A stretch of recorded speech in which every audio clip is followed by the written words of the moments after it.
बिहार की सियासत में एक बार फिर लालू प्रसाद यादव की एंट्री हो चुकी है। जी हां, उनकी एंट्री ने माहौल में नई जान फूंक दी है। दानापुर की सड़कों पर सोमवार को जो नजारा देखने को मिला, उसने मानो 90 के दशक की यादें ताजा कर दी। ट्रैफिक थम गया, दुकानें बंद हो गई और भीड़ में मोबाइल की फ्लैश लाइट ने रात को दिन बना दिया, बस एक झलक पाने के लिए। सोमवार का रोड शो कोई प्रचार नहीं था, बल्कि लालू का राजनीतिक रीयूनियन कॉन्सर्ट था। जेल में बंद रीतलाल यादव के लिए उतरे लालू और देखते ही देखते सड़कें लाल हो गई। जी हाँ, नमस्कार, मैं हूँ आपके साथ काजल सोनी और आप देख रहे हैं दैनिक भास्कर का डिजिटल प्लेटफॉर्म। आज हम बात करेंगे बिहार की सियासत की। बिहार में राजनीति की दिशा और दशा अब भी जातियों के समीकरण से तय होती है। यहाँ विकास के नारे से ज्यादा असर ठाकुर, भूमिहार, यादव, कुर्मी, कोयरी और धानुक जैसी जातियों की एकजुटता का पड़ता है। यही वजह है कि नीतीश कुमार, तेजस्वी यादव और प्रशांत किशोर जैसे नेता भी अपनी रणनीति इस सामाजिक गणित के हिसाब से तैयार कर रहे हैं। जी हाँ, आपको बता दें कि रोड शो के दौरान पीएम मोदी ने लालू यादव की चुटकी ली थी। कहा, लालू जी कहाँ गायब हो गए।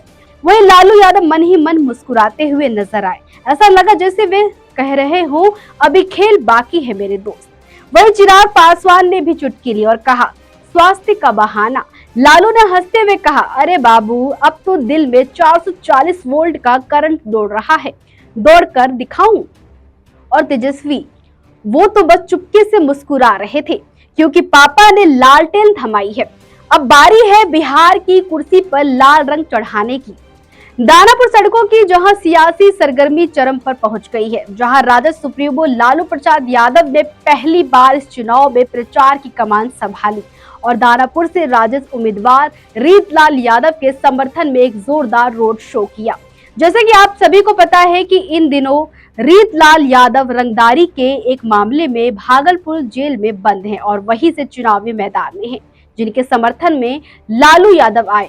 बता दें कि रोड शो की शुरुआत रामजीचक से हुई और ये नासरीगंज, ताकियापुर, गोलापर, बस पड़ाव, लोदीपुर, चांदमारी, आनंद बाजार, उसरी और शिवाला जैसे इलाकों से गुजरा। वही राजद कार्यकर्ता इस रोड शो से बेहद उत्साहित है और राजनीतिक गलियारों में इसे दानापुर के चुनावी समीकरण बदलने वाली घटना माना जा रहा है। आपको बता दें कि लालू की सक्रियता से पारंपरिक मतदाताओं में जोश आएगा और रीतलाल के लिए सहानुभूति की लहर पैदा हो सकती है। जी हाँ, वही दिलचस्प बात यह है कि ये वही लालू यादव है जिनके पोस्टर से गायब होने पर प्रधानमंत्री नरेंद्र मोदी ने तंज कसा था। पीएम मोदी ने सवाल उठाया था कि लालू जी के बिना आरजेडी के पोस्टर अधूरे क्यों हैं। अब ये रोड शो मानो उसी का जवाब है। इससे पहले राबड़ी देवी भी कई इलाकों में प्रचार कर चुकी हैं, जिससे साफ है कि राजद पूरे परिवार और संगठन को मैदान में उतार चुका है।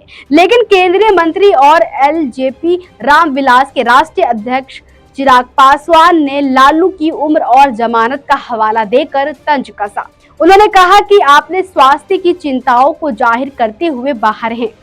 ऐसे में परिवार के साथ घूमने जाते हैं, चुनाव प्रचार में जाते हैं, नामांकन में जाते हैं, दूसरों के यहाँ भोज निमंत्रण में जाते हैं, तो ऐसे में आप ये सारे कार्य कर पा रहे हैं।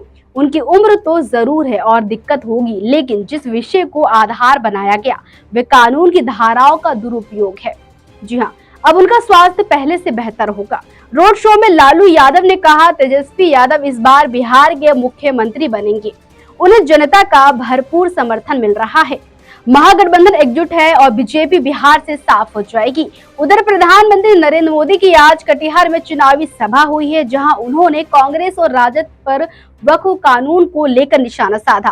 पीएम मोदी बोले, जब भी भाजपा और एनडीए घुसपैठियों को देश से बाहर करने की बात करते हैं, ये तुरंत उनके बचाव में खड़े हो जाते हैं। दरअसल पिछले हफ्ते महागठबंधन ने घोषणा पत्र जारी किया था, जिसमें वक्फ संशोधन विधेयक को रोकने और वक्फ संपत्तियों के प्रबंधन को पारदर्शी बनाने की बात कही गई थी।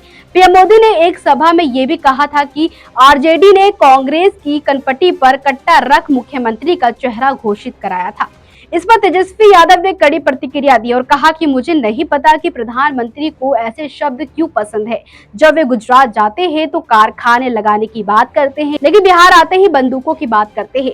दोस्तों, कुल मिलाकर बिहार चुनाव की जंग अब और तेज हो चुकी है। लालू यादव की वापसी से महागठबंधन में नई ऊर्जा आई है, जबकि एनडीए विपक्ष पर हमलावर है। देखते रहिए दैनिक भास्कर।